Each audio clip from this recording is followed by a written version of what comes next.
Bob Marley, yeah, I don't think they want to. Nobody would be left after I got done singing.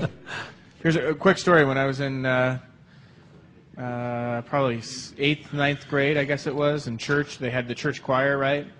And the church choir said that we're going to go down the southern coast of California and do all these events and all these things. And I wasn't the greatest singer, but they said we need somebody to sing this solo. And I said, okay, well, nobody else wants to do it for like 3 days in a row. Nobody said they'd do it. So I said, okay, fine, I'll do it. You know, that's all right, I'll do it. And then about all the practicing we did everything. So but we started taking off. We started doing all these performances from Seattle all the way down Portland, all these places, all the way down to San Diego. By the time we got to right around San Jose, it became a duet. And then by the time we hit San Diego, it became a trio. And then by the time we got back all the way to Seattle, they had turned my mic all the way off. And the choir performer, the guy in charge, was in the front row singing my part while the other two were standing on the sides of me. So you never want to hear me sing. That's where I ended up. Anyway, Michael Potter is going to come back over here going, stir it up. Yeah, I'm not a good singer. That's all they're saying.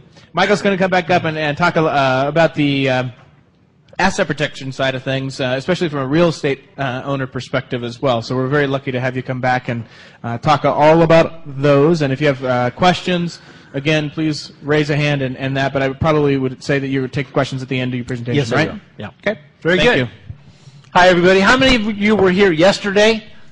Okay. So you saw a presentation I made on asset protection with a different offer than what I'm going to make today. A little bit different.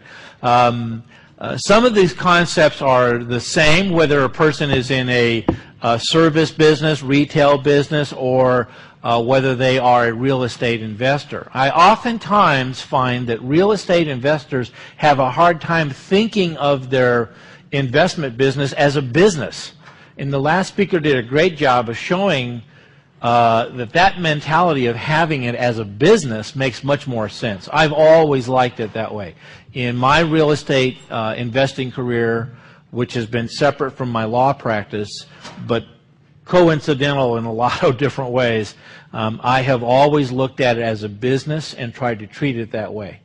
I try to find as many legal deductions as I can use, and as you know from the 1 Minute Tax Coach, that using your investments as a business is a wonderful way to wear two hats, because as a taxpayer you have so many more incentives, so much more encouragement, and so many more deductions that you can take as a business owner if you think of your real estate investing as a business. So I'm going to look at things from that perspective.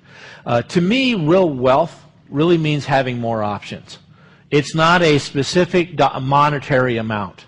It really means having enough money coming into you from your cash flow that you don't have to go have a job per se. If you are like many investors who start out working for somebody else in a day job and then having your real estate investing career as a sideline initially, eventually you get to a point to where you have enough cash flow and you have enough properties that you can choose to not go into that regular job, and you can begin, as many of us have, begin looking at real estate as a full-time career. I've never seen it as a full-time career for me. I do enjoy it, but I don't enjoy tenants, toilets, and roofs. It's not me. Screwdrivers have too many moving parts. So I do a lot of outsourcing. My wife does a lot of stuff. I like finding deals and doing negotiations, but I like practicing my law career as my full-time job, and I enjoy the real estate as a business, but I want to encourage you to look at it as a business. What real estate does is that it makes us a bit different than the average person out there, because the average person out there follows the mentality that the Secretary of Education always talks about, regardless of who he or she is. If you ever watch the Secretary of Education on TV or in one of the Sunday talk shows, etc., they always have the same line. They say, the educators are educating the workforce. They never say we're educating tomorrow's entrepreneurs. They never say we're educating tomorrow's landlords and business owners. They say we're educating the workforce, the people who work for the people who make all the money, right? And yet, many of the tax breaks we have are oriented towards those of us who invest in housing, those of us who create jobs by being business owners, and those of us who take the risks of stepping up, as you know, to sign that mortgage and to buy those properties and to put people into homes. And so we have a lot of difference from the regular person out there who's working for someone else full-time and will never have the courage to step out as you have. Real estate investors are different. They definitely see investing as a business, and that to me is probably the most important step they have to make. Because once you see it as a business, you will treat it differently. You won't fall in love with a particular property. You know, you won't feel like I have to have that property. If the math works, the math works. If it doesn't work, you move on. If you can't make it work by being creative, and we real estate investors are a creative group by and large, then you just move on to the next property because there are plenty of them out there. So we see it as a business. Real estate investors definitely see that they're out there looking for growth and opportunity. They're always doing that no matter where you go.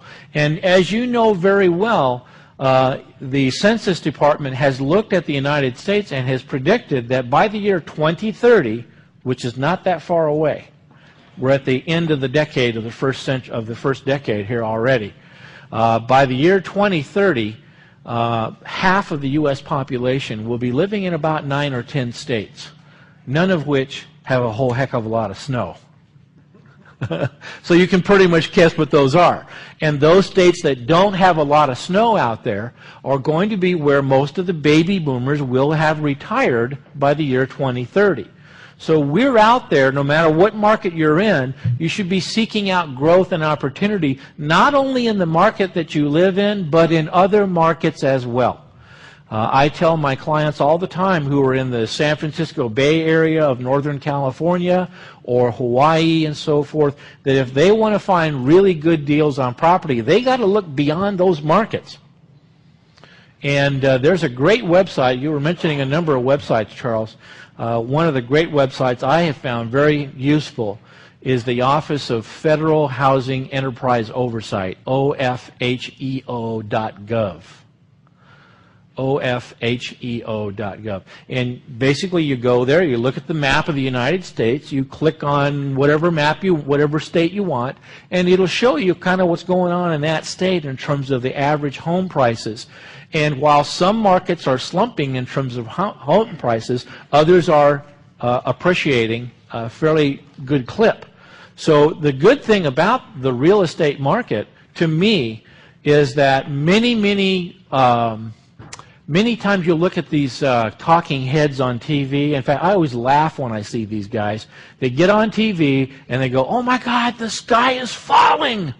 The real estate market is crashing. Oh my God!" And their hair is on fire, and and they're all worried and stressed. All that tells me is they're not investors. They're sellers.